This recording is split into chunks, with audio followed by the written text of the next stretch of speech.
Magandang araw. Ikaw ba ay mahilig magsulat? O nakapagsulat ka na ng libro?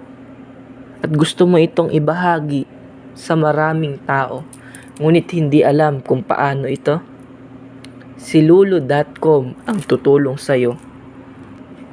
Kaya tara, ituturo namin sa inyo kung paano nga ba gamitin si Lulu.com. Ngunit bago mo magamit si Lulu.com sa pagpapublish ng iyong libro, ay kailangan mo muna ng account. Sa paggawa ng account ay napakadali lang dahil ito ay libre. At ilang clicks lang ay makagawa ka na ng sarili mong account sa Lulu.com. May hingin lang sa iyong ilang detalye like name, email address, or contact number para kung sakaling maibenta ang iyong libro, madali ka nilang kukontakin. At dahil nga sa madali lang gumawa ng account kay Lulu.com, hindi na natin to patatagalin at dediretso na tayo sa kung paanong mag-publish ng iyong sariling libro step by step kay Lulu.com. Kaya tara, in 3, 2, 1.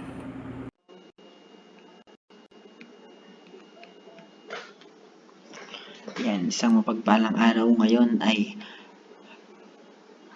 kayo ay aming tuturuan kung paano nga ba gamitin ang Lulu app sa pag-publish ng mga libro o inyong mga naisulat ng mga maikling kwento at kung ano pa.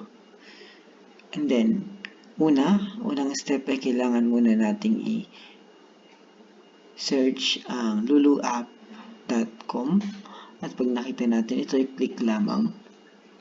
And bago tuluyang magkaroon o magamit ang Lulu app, kailangan nating gumawa ng account o mag-sign o login sa account ng Lulu app. Yan. And then, pag login na tayo, lalabas na step by step. Mag-umpisa tayo sa start your project. May makikita kayo. And then, select a product type. Select natin yung print book. Yan. Print book. Then, pag nag-scroll kayo sa baba, makikita nyo ang select a goal. Yan. Publish your book. Nakalagay. Lulu Bookstore and Global Distribution. Sa book details, project title, ito ay halimbawa, ang ating maikling kwento ay Bintang ng Gabi. Yan. Then, select natin ang language. Language ay kung ano language. Select language. Filipino. Select category, kung anong category ng maikling kwento na ginawa nyo. Kung ito ay fiction, fantasy, business and economics. Mention natin ang fiction. And pagtapos, may makikita kayong add copyright info. Pinutin lamang. And then, susunod na tayo sa pangalawang bahagi. Ito ay ang copyright. Makikita nyo. Sa taas. Title and edition. Yan. Bintang ng Gabi. Yan siya.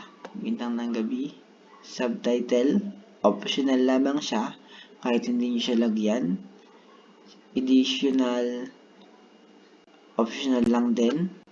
Nakikita kayo dito na ayan, digital, original, select edition, acting edition, critical edition. Ayan. Nakikita nyo sa edition. Optional lamang din siya. And then, edition statement, optional. Kumbaga, ilalagay nyo dito ang Bintang ng Gabi ay isang patungkol sa pagkakaroon ng malasakit at mabuting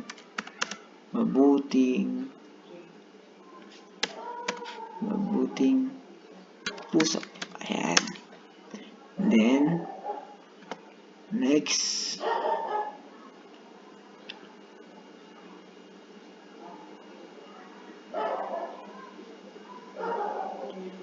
ayan. Dito, meron tayong kailangan natin sa contribution ay kung sino ang author.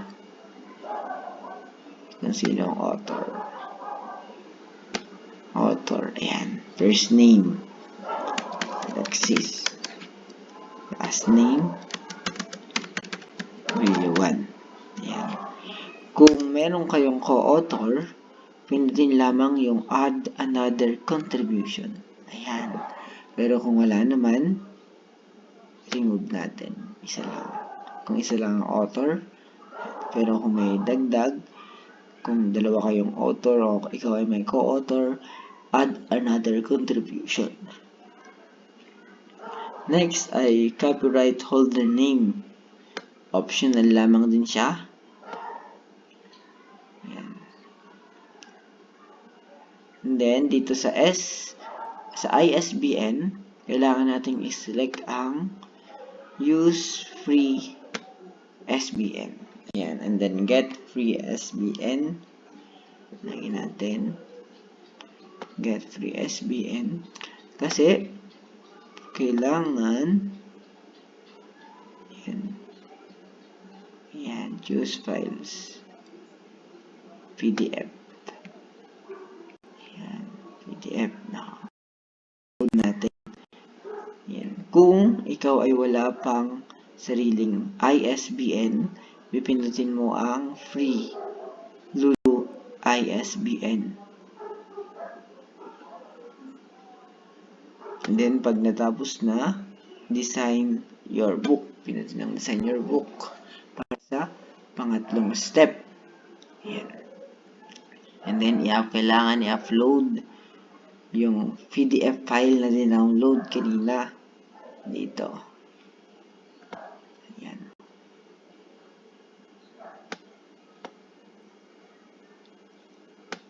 Page, kung ilang page yung for example,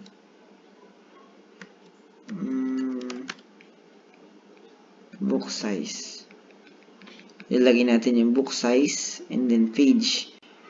Kung anong size ng libro.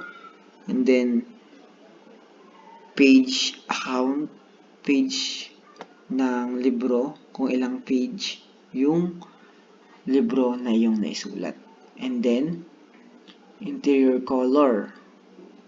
Mamimili ka lamang dyan of kung premium color, black and white standard, black and white premium, color standard. Ayan. And then, meron din mamimili din ng favor type. Ayan. Ayan. 60. Ay yung cream, white. Ayan. Book binding. Meron tayong cold bond, hardcover, paperback. Ayan. Line rough. Mamimili lamang tayo dyan. Isa-select lang natin. And then, susunod ay cover finish. Kung glossy. Ayan, binis natin yung glossy. And then,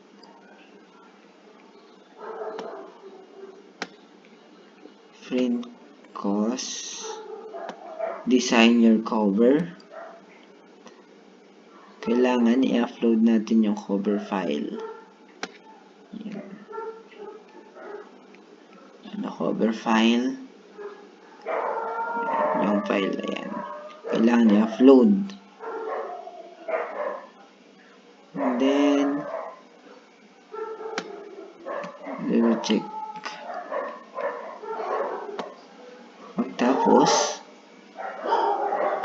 book details. Sa add book details naman, dito yung description. The book description will appear. Description ng iyong libro. Ita-type mo lamang dito yung description ng inyong libro. Contribution notes. And then, yung contribution notes, optional lamang. Table of content, optional. Categories and keywords. Fiction. Ayan, kung gusto nyo magdagdag, pwede. Basic main category.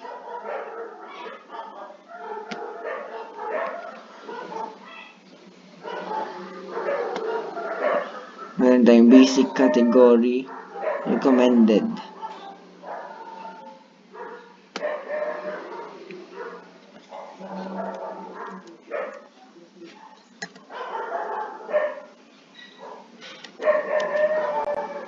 Meron ding basic category 3, recommended.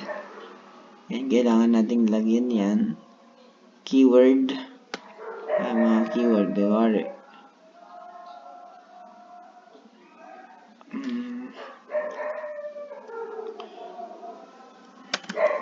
Pagmamahal. Comma. Pagmamahal. Pag-ibig. Comma. And then, yan. Pag-uunawaan. Yan. Yung mga keyword na ilalagay natin. And then, audience. Select audience. General. Ayan, children. Young adult, kung para kanino nga ba talaga yung sinulat natin. Ayan. Select natin yung children. Ayan, children. And then, expected content type, general. General. Next naman ay ang add, printing, and paste. Dito naman ay yung fixed price na ng iyong set price. Magkasunod ka lang ng price. And then yung list price, yan, dito mo lang ito type.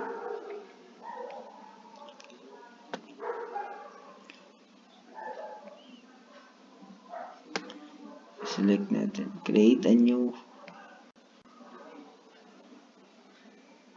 Pilitin natin yung create a new fee. First name.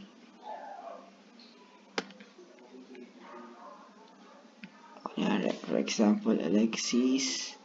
First name, Bilyawan. Yan. Organization name, for example, ay organization name.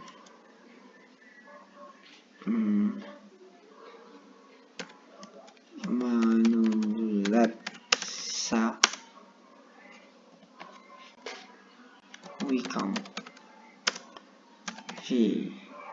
Filipino. Yan. And then select country. Okay, select country.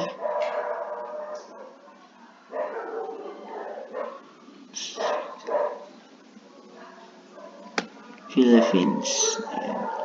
State. Address line. Ayan, state. Address line 2, optional din siya. City. Postal code. Okay, kailangan phone, example, answer 9, 12, 51, 68, 39, 2. Ayan. then email, ayan. O mamimili ka ng kung anong currency, Euro, US. Yes, pagdating natin. And then, scroll lang natin next. Payment information. PayPal email address. Kailangan natin PayPal email address. Check. Tax number. Fill upan lang natin. And download natin yung tax from templates. And then, create and pay. And then, final review. Meron natin ang final review.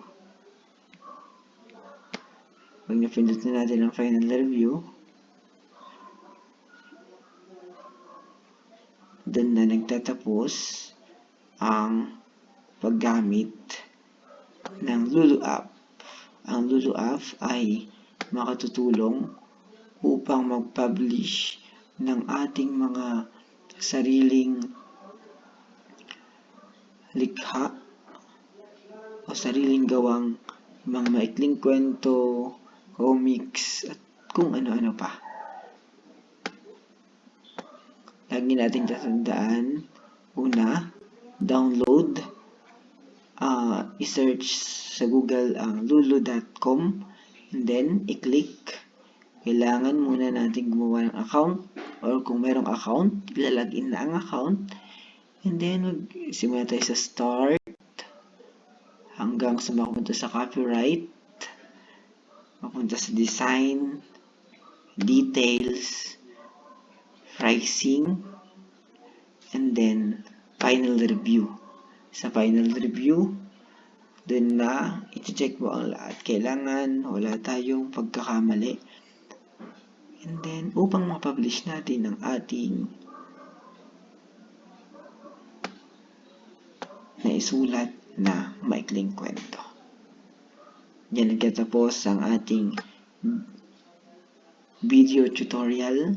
Nawa ay kayo'y merong natutuhan sa video ito. Maraming salamat.